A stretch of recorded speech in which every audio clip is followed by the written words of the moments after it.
Now on CoastTV News. Farm future. What's next for a 39-acre property in Lewis after Sussex County planners say no to a zoning change? Hate crime arrest, what two former Millville firefighters are accused of, and an economic warning, why uncertainty over tariffs sparking concern at the top. This is CoastTV News at 11. Bellmead Farm in Lewis will not be rezoned for now. Good evening. I'm Christina DeRobertis. Welcome to Coast TV News at 11. We begin tonight with a decision from Sussex County Planning and Zoning. The commission voting down an ordinance this afternoon for the Bellmead Farm, which you can see on your screen right now. Developers were looking to change the farm from an agricultural residential district to a planned commercial district. That motion was denied 4-0. Coast TV News reporter Brendan Conroy in the newsroom now. Brendan, planning and zoning officials said they had many concerns. Christina, those concerns were that the area where the proposed commercial space would go is too small and that it's just not an appropriate spot for development to happen. When we spoke with people who live nearby, they said that they made the right call. Laura McNutt lives near Bellmead Farm with her husband and 3 kids. She tells Coast TV with the farm being so close to a school, commercial development would have a big impact on their everyday routine. There's already a lot of traffic, but even besides the traffic being that close, there would be added noise pollution with the additional traffic and with the commercial buildings. So there's just better options for that space being so close to the school. Regina Ayers also lives nearby and agrees. I have a friend that's a teacher that works right there at Love Creek, and it's 30 minutes for her to come out of that school to come around the corner here just because of the traffic. Not everyone is against the project, though. Dr. Tam with BB Healthcare says this would have provided more affordable housing for medical staff. No commercial space coming to Bellmead Farm, at least not for right now. While the motion was denied at today's meeting, it's ultimately up to County Council to decide whether or not they want to move forward with it based on the Planning and Zoning's recommendation. Christina? All right, thanks, Brendan. Well, new today, 2 former Millville firefighters have been arrested. They're accused of a hate crime. Police say it happened at the Millville Fire Station on Atlantic Avenue. And according to investigators Jay Droney and Jordan Hastings, who were volunteers, investigators say they chased a paid employee around with a rope tied like a noose. And according to the fire company, after that, there was continued verbal harassment and racist remarks. This happened in February of last year, but the fire department says they didn't know about it until last week. The fire company says they immediately started an investigation and told authorities, who have charged both with a hate crime, conspiracy, and harassment. And Millville's leadership has permanently revoked those memberships, saying tonight in part such behavior is unacceptable and goes against our core values of honor, respect, valor, and inclusion, unquote. And Millville says it will be implementing a harassment/discrimination prevention program in light of this. And new tonight at 11, House and Senate leadership in Delaware put out statements about the arrests, with House Democrats saying in part, quote, no one, and especially not someone who puts their safety on the line to protect others, should ever be subjected to this kind of hateful and threatening behavior, unquote. We're taking a live look outside now into Lewis, and our First Alert Chief Meteorologist Paul Williams will join us with a check on our First Alert weather. Good evening, Paul. Good evening to you. And right now, the winds are finally dying down a bit for us, so that's helpful, and we're going to continue to have that kind of help going into tomorrow and especially going into this weekend. So we're at 48 degrees right now in Milford, dew point temperature of 32. We're going to stay clear for the rest of the evening, and temperatures will stay in the lower 40s actually. Well, we had some concerns with winds throughout the day. That's been our big caveat and concern. 32 mile per hour wind gusts recorded in Ocean City. Same holds true for us actually in Salisbury. The winds are backing off. Now we're looking at them moving out of the northwest at about 14 miles per hour for the Indian River Inlet. Other areas below 10 mile per hour push. Coming up, we're going to talk more about the expectation of a spring-like day followed by a possible summer-like day over the weekend. I'm interested. Okay, thanks, Paul.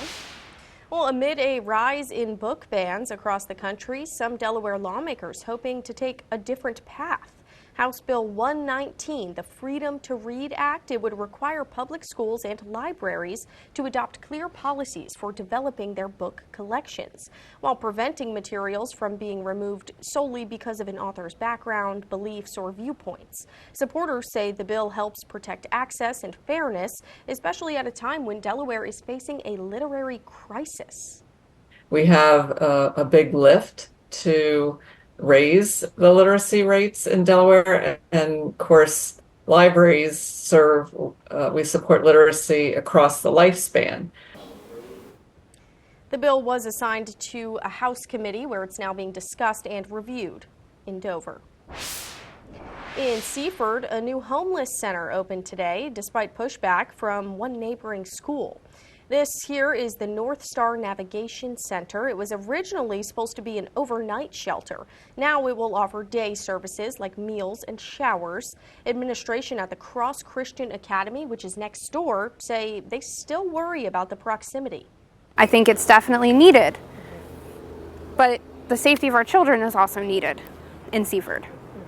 And that's already a concern on everyone's book. We're going to prove that we can run a non-chaotic environment and really help people get people off the streets. And that day center in Seaford will be open on weekdays from 9 a.m. to 2 p.m. Let's go now to our Coast TV poll. We want to know what you think is the best long-term solution for homelessness. And let's take a look at the results tonight. Take a look at your screen. You can see 52% saying affordable housing, 23% say job programs, 20% say more policing, just a few saying seasonal shelter. We want to know what you think, though, and you can still vote. It's not too late. Just go to coasttvnews.com or use our mobile app. Well, Federal Reserve Chair Jerome Powell spoke at an event hosted by the Economic Club of Chicago today. He gave his starkest warning yet on the potential economic consequences of President Donald Trump's tariffs. As he was speaking, U.S. stocks tumbled. Sherelle Hubbard has more on remarks from the chairman and the latest on consumer confidence. A new warning from Federal Reserve Chair Jerome Powell as he called the Trump administration's tariffs unprecedented in modern history, saying their effects remain highly uncertain.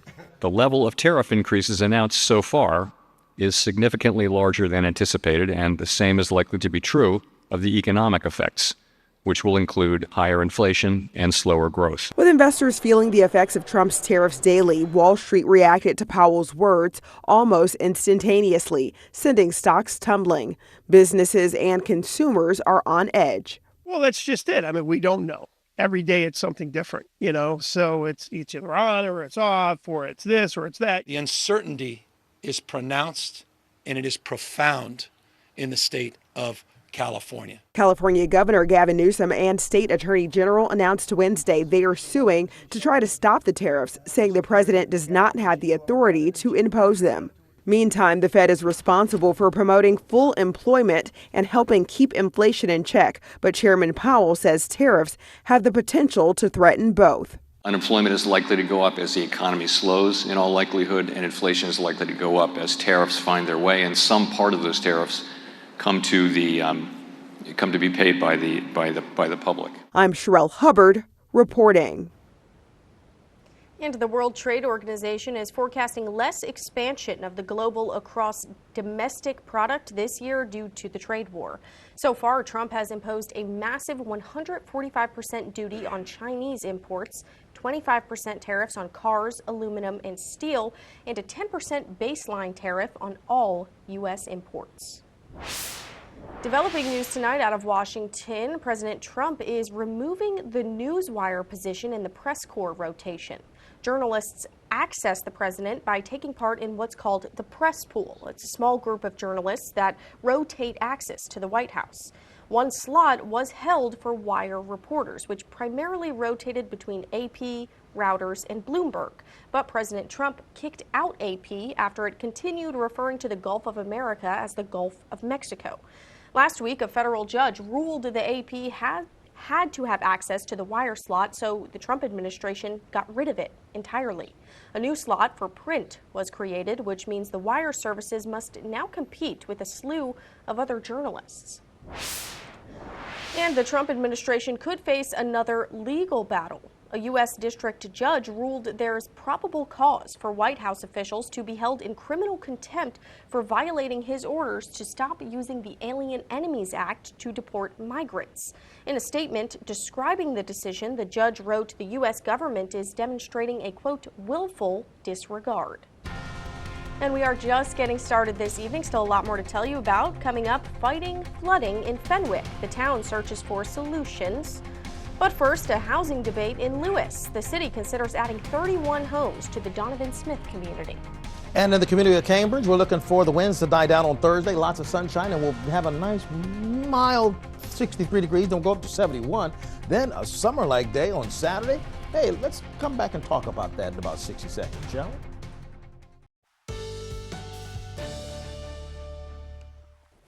So the winds have been a thorn in our meteorological side for the last couple of days, but we're going to finally pluck that one out of the way and get a chance to enjoy a spring-like day, a couple of spring-like days, and maybe between you and me, we'll sneak in a summer-like day too. Just hold on. Just let me show you what I got for you, and then you decide for yourself if it's a summer-like day. Okay, so Irish Eyes camera, Lewis, 51 degrees right now. Winds moving directly out of the north about 7 miles an hour. We stay clear for the rest of the night, dropping down to the mid-40s, winds backing off. In fact, already doing it. Instead of 20, 30-mile-per-hour winds, we have calm being recorded for the gust in Redden. 5-mile-per-hour gust, and the most impressive one right now, only 12 at the Indian River Inlet. Typically, it's usually breezier there.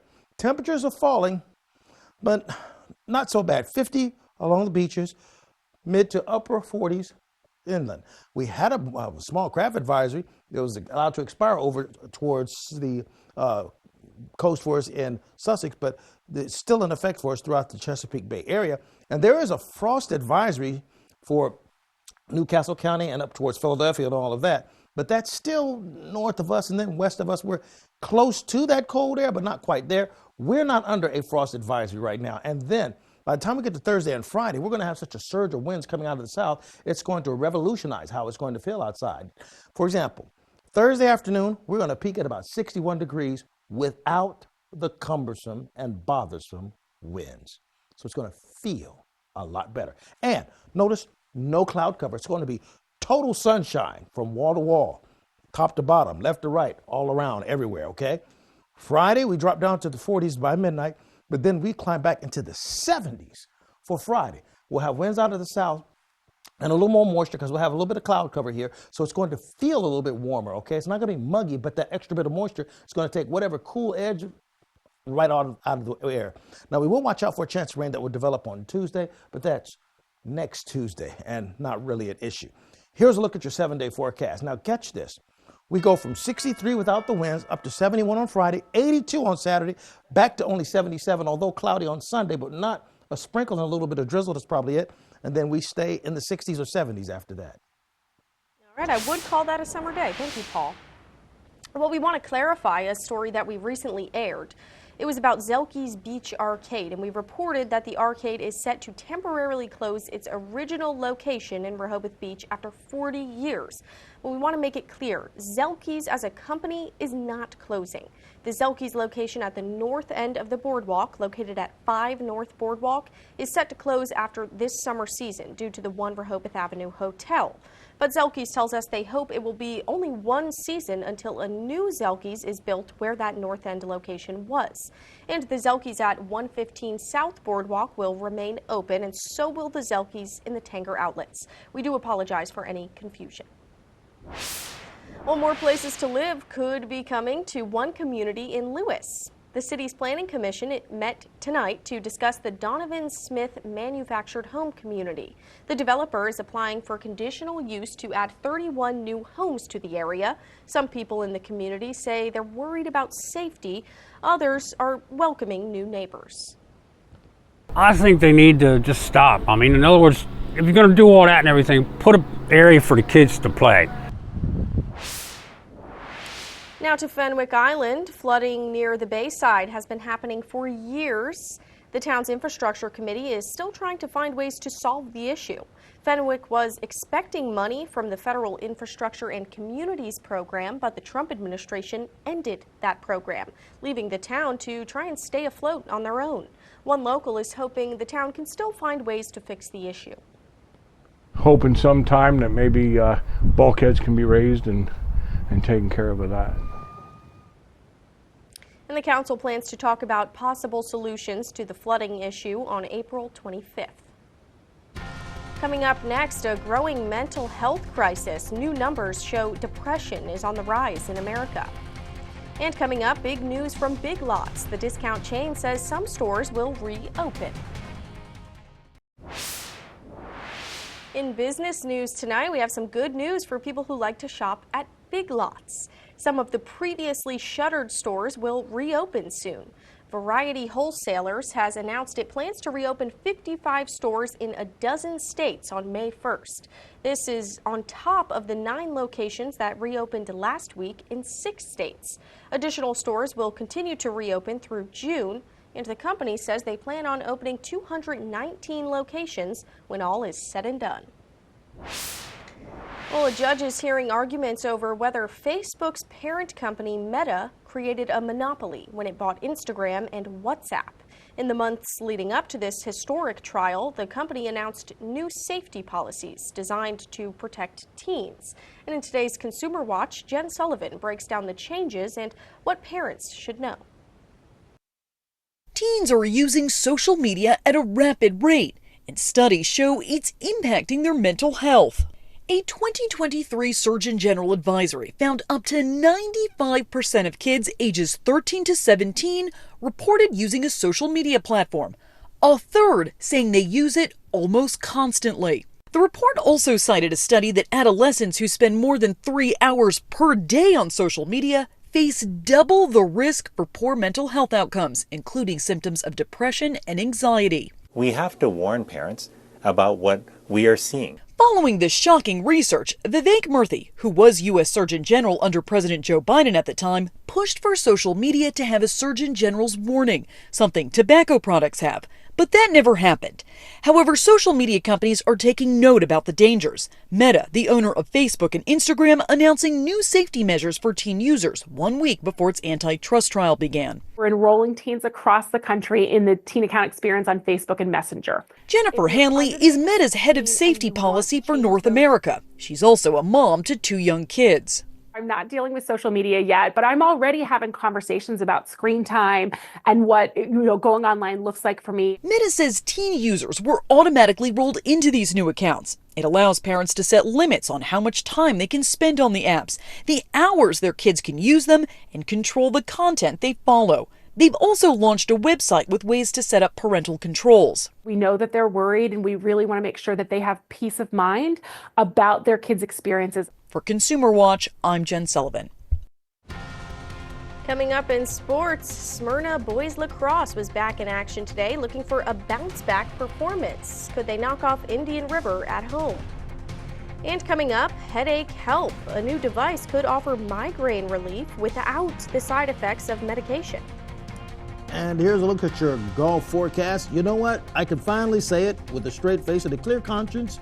Go on out there and enjoy yourself. 63 degrees. We salute Lloyd McAllister. Lloyd McAllister served with honor and bravery as a navigator aboard a B-24 bomber in the China-Burma-India theater during World War II. His heroic actions and personal sacrifices played a vital role in our nation's victory over Japan. Lloyd's unwavering commitment to duty embodies the spirit of the U.S. Army Air Forces, always ready to fly, fight, and win. Spicer Brothers and CoastTV are honoring military persons and first responders serving Delmarva. If you have a family member, friend, or community member that you would like to nominate for a CoastTV salute, go to coasttvsalutes.com. This is Coast TV News at 11. Well, it looks like a growing number of Americans are suffering from depression. More than 1 in 8 people ages 12 and up have been depressed in recent years. That's according to a new report released Wednesday by the CDC. It found depression prevalence has nearly doubled since 2015. According to the CDC data, women are more likely than men to have depression, and prevalence tends to decrease with age and greater wealth. And the CDC is considering changing its recommendations for who should get an annual COVID vaccination.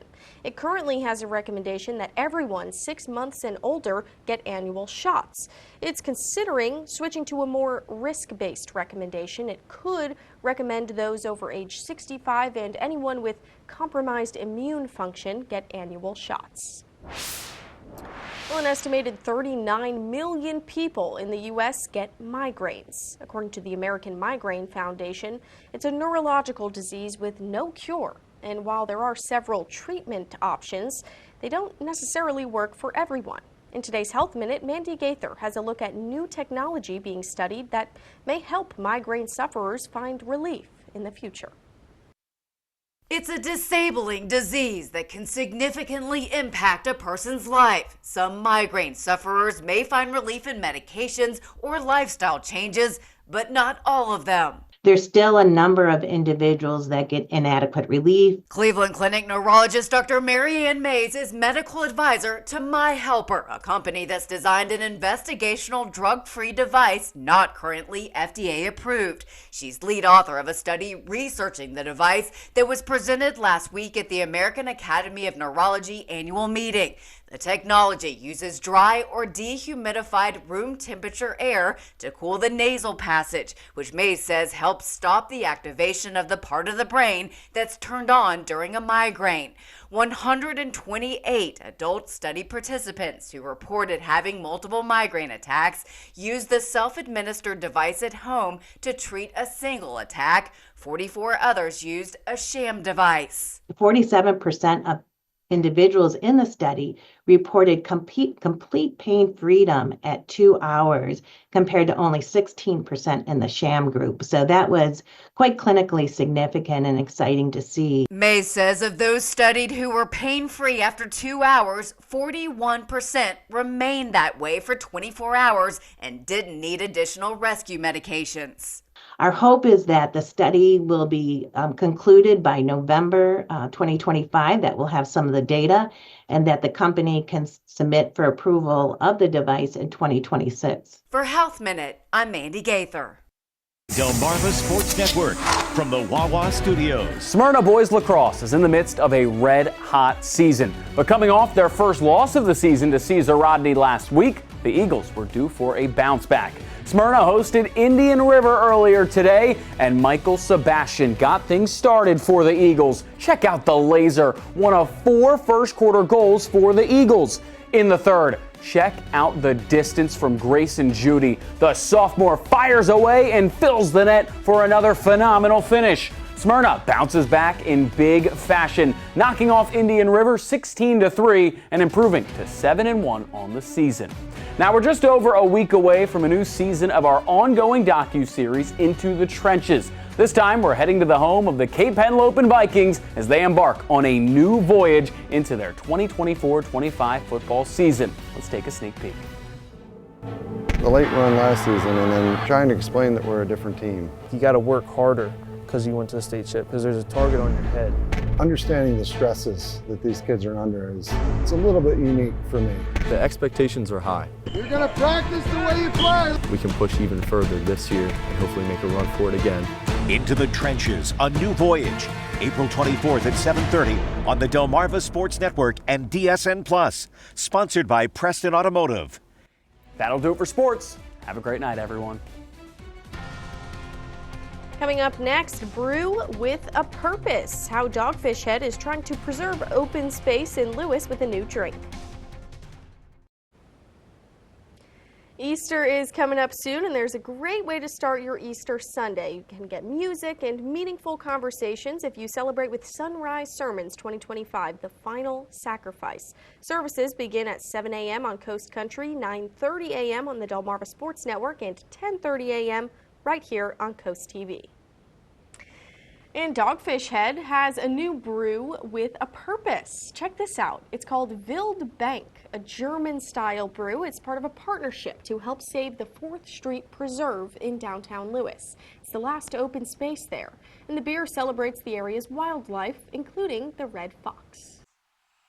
Red fox, that's all right. Okay, so our dry tech camera in Ocean City, we're holding at about 52 degrees, dew point temperature of 29, with the winds right now pushing out of the west-northwest at about 9 miles per hour. The winds have finally backed down so we can begin to enjoy higher temperatures for the next few days in a row without having to bundle up and, seek refuge from that cutting wind. As far as the rest of the night and the early morning hours is concerned, we'll have mostly clear skies, dropping back down to about 44 degrees. Here's a breakdown of what we're expecting for tomorrow. 41 degrees and clear skies at 6 o'clock, but then look at the winds, only at 4 miles per hour, hence a break from the abrasiveness of, winds with attitude, so to speak. Okay, and then we're going to push it up to the 50s by noon, looking at total sunshine, hardly a cloud in the sky, and we will clip 60 degrees and go a little bit above that in most areas, but the wind's staying underneath 10 miles per hour. That's going to be a big change in how it's going to dramatically feel. Our umbrella giveaway winner, Dale Adams of Rehoboth Beach. Congratulations, courtesy of Paul Davis Restoration and Home Remodeling. Listen, we've already updated our weather line for you. The number to call is 443-880-9100. Your forecast is just a call away, sponsored by the law offices of Brockstead, Mandalis, and Federico. Finally, here's a look at your exclusive 10-day forecast. Thursday, sunshine without the wind. Good Friday is going to be pretty good as well, 71. Saturday, 82. And on Easter Sunday, cloudy, but still 77. Nice. Thanks, Paul. And thanks for joining us for Coast TV News at 11 tonight. For more news and local weather, you can always find that on our Coast TV News app. The Tonight Show starring Jimmy Fallon is up next, and we'll see you back here tomorrow for Coast TV News Today at 5 a.m. Have a great night.